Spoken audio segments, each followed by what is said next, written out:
মির্জা আব্বাস কেডা? মির্জা আব্বাস সান্দাবাস। মির্জা আব্বাস সান্দাবাস।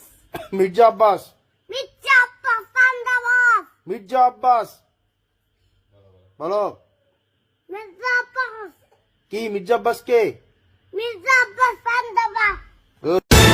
আমাদের গ্রামের ভাষায় একটা কথা আছে, বেশি খাইলে পেট বাড়ে আর বেশি কথা কইলে মুখও বাড়ে।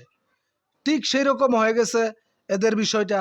সে একটা এমপি, সে একটা 5 বছরের বাচ্চাকে কি শিখাইতেছে যে মির্জা আব্বাস চান্দাবাজ।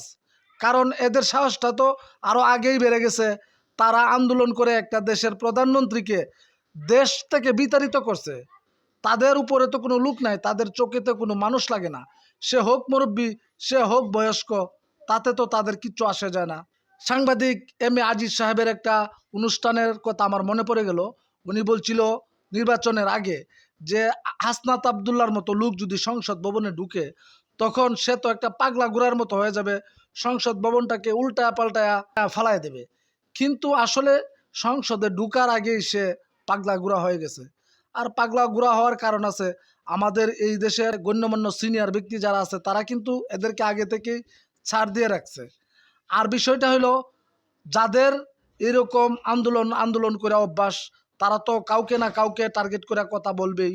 যেমন যদি কোনো মানুষ কোনো অনুষ্ঠানে গিয়ে ডুল বাজায়, সে একজন ঢুলি, কিন্তু যখন তার ডুল বাজানোর কাজটা না থাকে, তখন সে কি করে, নিজের পেটটাকে ডুল মনে কইরা বাজাইতে থাকে। তো এখন তো বিষয়টা ঠিক সেরকম হয়ে গেছে।